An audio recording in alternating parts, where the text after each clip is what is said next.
We're the Indie Projects, Bee and Theo. In 2017, we bought an abandoned property in Central Portugal and spent the last few years turning it into a fully fledged homestead, converting an old stone barn into a cosy tiny home. Working non-stop and overcoming many obstacles, it turned out better than we ever could have imagined. As one chapter closes, another one begins. Our dreams of living even more remotely in a fairy tale forest with space for animals to roam and our passions to grow became a reality.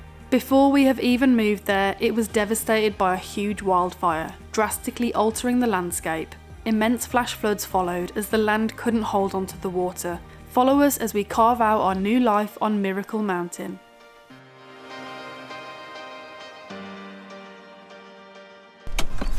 Good afternoon, welcome back to a brand new video. I'm currently here in France and today I've already driven 300 miles, but the good thing is after the 600 miles of driving yesterday, I stayed in a nice hotel, I slept really well, and I've only got 100 miles now to go until I reach my ferry. I give you the shirt off my back if you ask me. Spend every penny that I have to make you happy. What's mine is yours, that's what I'm here for. So as you guys probably can tell, it's now getting dark and I've just arrived in the city where the port is, right on rush hour, so there's a lot of traffic, but I'm nearly at the port. What's on your mind, I'll make time. If you ever need someone, I'll be there. So I've just arrived. As you can see, there's another English car there and I'm going with Brittany Ferries, so I've just started to queue up. Although I am 5 hours early. This boat doesn't leave till 11 p.m. So it's currently pitch black outside, so I've just turned on the internal car light, so hopefully you can see me well enough. And I just went to speak to the English car in front and ask them if they know when we're going to board, because it is 5 hours until the ferry actually leaves. And they said they went to speak to the ticket office and we can actually check in an hour's time, so that's not long at all. And then I guess we can just queue up in our lanes and then wait to actually board. It'll probably be another hour or so after check-in, so it's not too bad in the end. I'm looking forward to getting to my cabin on the ferry and going to sleep, and that's the reason I chose this ferry over going via Calais, which is the Channel Tunnel.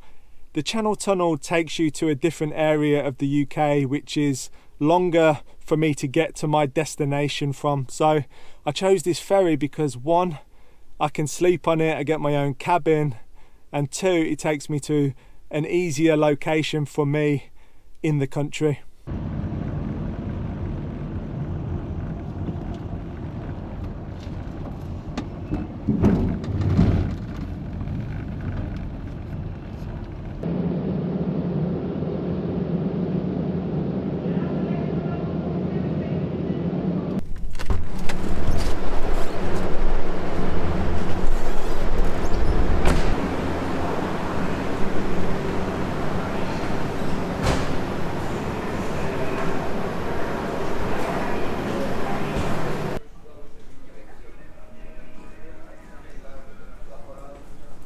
So you guys are probably thinking, why are you standing in the toilet filming this piece to camera? And that is because the lighting in here is way better than the actual room. It's a little bit dingy in there, so I'm filming this piece to camera in here. It's been a long couple of days of driving, but I find it really therapeutic. And if you guys actually missed the last video, I have unexpectedly had to go back to the UK, so I'm on a solo mission heading back to the UK to sort out some stuff, and I'm bringing you guys along with me. Bee is back at the farm and she is looking after all of the animals, so they're in very good hands. And if you're interested, this is the bathroom in the cabin. It's quite nice and bright. It will do the job. Toilet, sink and a shower. That'll be really nice in the morning, that shower.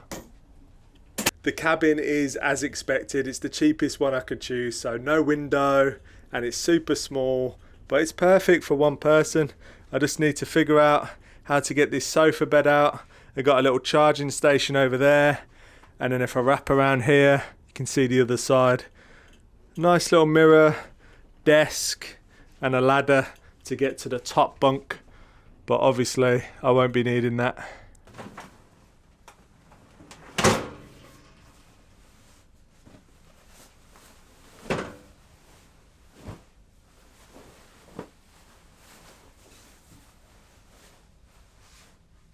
So that was a really cool design actually. The bed just completely flips around, turns from a sofa to a bed in literally seconds. A really cool tiny house design concept. And it's nearly midnight here, so I am going to go to sleep now. I'm pretty tired and I've still got 200 miles to drive in the morning. The ferry actually gets in at 6:45, but I'm going to have to get up, have a shower, and be in my car, I imagine, an hour before it arrives. So I'm looking forward to getting back to the UK. It's going to be interesting. It's been a while since I've been there, and all I can think about is seeing family and friends for sure, but I'm most excited about having fish and chips.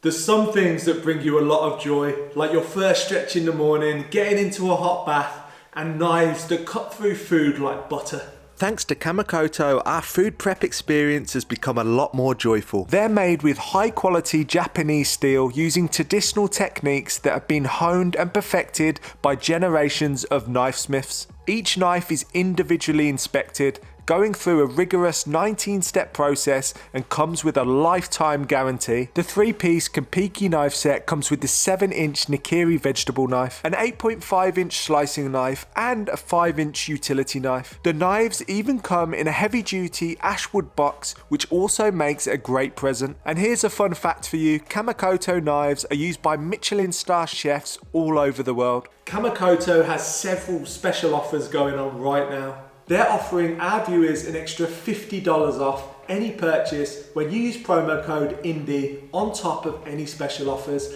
Go to kamakoto.com/indie. If you need a little light. That is it, the ferry ride is done. I had a good night's sleep, to be fair. Not as many hours as I'd hoped, but I slept well, and now I've just got to find the car. What's mine is yours, that's what I'm here for. If you ever need someone who really cares, I'll be up.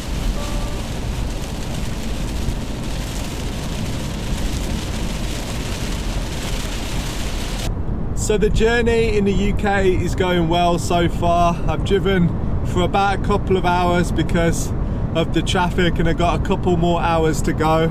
I've been through the crazy rain, I've had sun, and now it's clouded over again. It's just a typical day here in the UK, and it's quite a culture shock going back to the UK because where I live is very quiet, there's not many people, and suddenly I'm in a place where there's so many people, so much traffic, and just a lot going on. There was probably more people on the ferry over to the UK than there is in my local area where I live, so that just puts it into perspective. But yeah, I'm still looking forward to that fish and chips, and I'm just gonna keep on driving, and I'm really looking forward actually because I planned this perfectly to arrive for my niece's birthday, and she doesn't know I'm gonna be here, so I'm gonna surprise her and pick her up from school, so that should be really nice. If you ever need someone, I'll be there. So a lot of you eagle-eyed viewers would have noticed that the vehicle that I'm driving has actually changed, and that's because the last couple of days I've actually been hanging out with my family off camera and just catching up. It's been really nice. I've also been getting on with some of the things that I need to achieve while I'm here in the UK. And for all of the new viewers to our YouTube channel who don't know about this right here, this is actually the first camper van that me and Bee brought together, and we travelled 100,000 miles in it over 23 different countries in Europe. It's an absolutely brilliant camper van. We had so much fun, adventure, and good memories in this van. We travelled all the way up to the Arctic Circle in this van, and it's never let us down.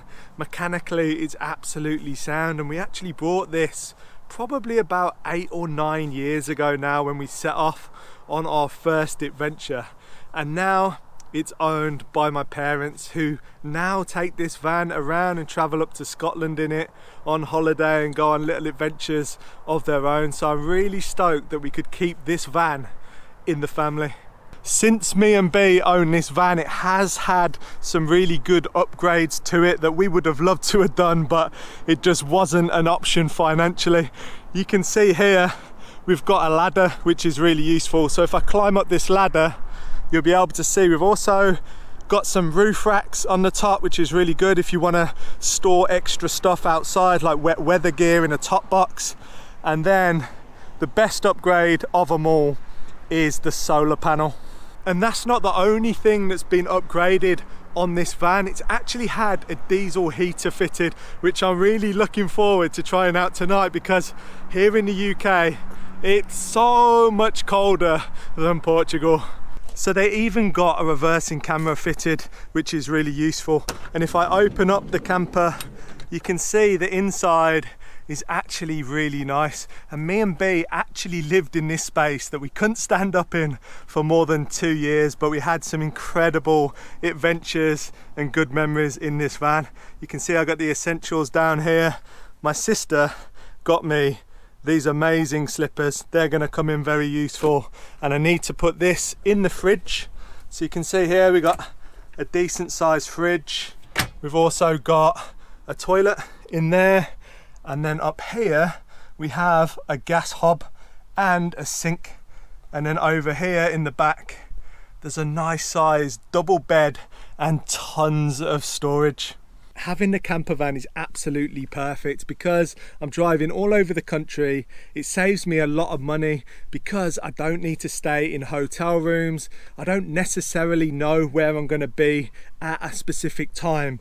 So it means that the camper van gives me loads of freedom. I've got all the amenities I need, and it's just really nice being back in a van. And the reason I'm in the Midlands area right now is because I need to go and check on our camper van. What's mine is yours. What's mine is yours. There she is, our beautiful Sprinter van. That is what I've come to see.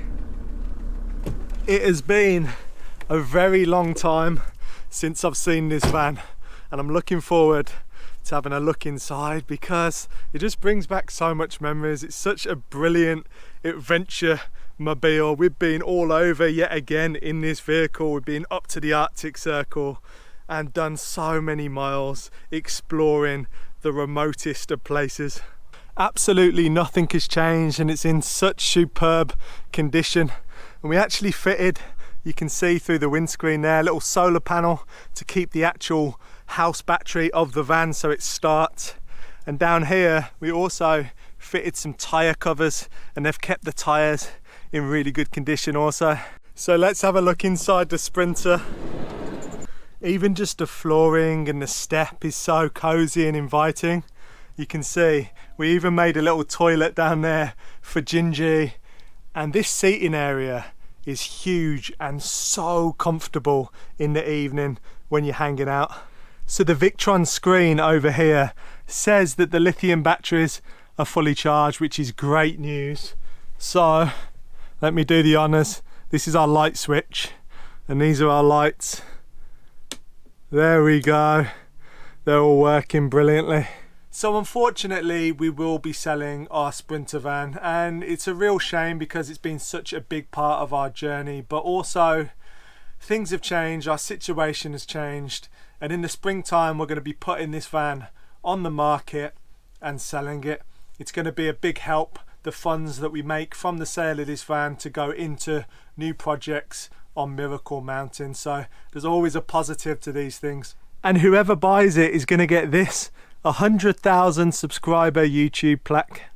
So I've mentioned this before, but I'll mention it again for everyone who hasn't seen that original video about why we can't actually import this camper van into Portugal.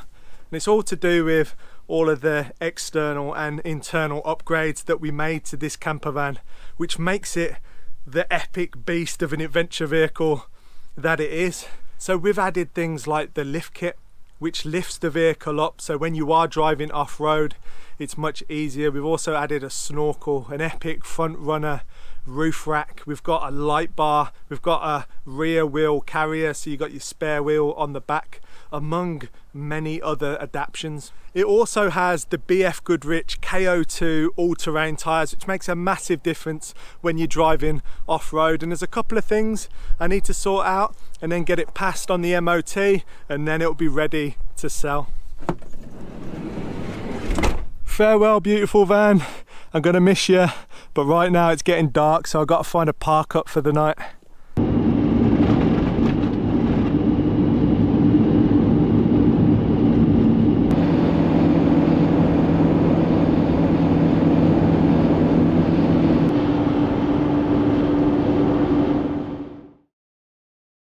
Good morning, guys. So I've just woken up. I actually slept so well. It was like old times, and I had the heating on last night, and it was an absolute luxury in this van because, like I mentioned before, when we owned this van we didn't have any heating, and we were in the Arctic Circle and it was -8 inside. We had ice on the inside of the van, and we had to sleep with our water bottles under the sleeping bags with us, just so our water wouldn't freeze and we had something to drink. So it's very different experience sleeping in this van with a heater. It's just lovely. We've woken up and the van's fully frozen for the first time ever. We've lost the thermometer though, but we can guess that it's quite cold, judging by the windows. I think it's time to leave. And I just slept in a car park last night, just out the way in the corner. It was actually really nice and quiet. I slept really well and all good. I'm gonna get up now. And not a bad view to wake up to out of the back window. It's lovely and green, and it looks like it's gonna be a nice clear day again. So this is the view from the outside. Really nice little spot actually. Just tucked myself into the corner under these trees, and then to the right hand side over there somewhere is the canal. So I hope you guys enjoyed the video. I've not been back in the UK long, but I've already achieved a whole lot, and I got a whole lot more to do while I'm here. So make sure you're subscribed, like this video if you enjoyed it, and I'll catch you on the next one.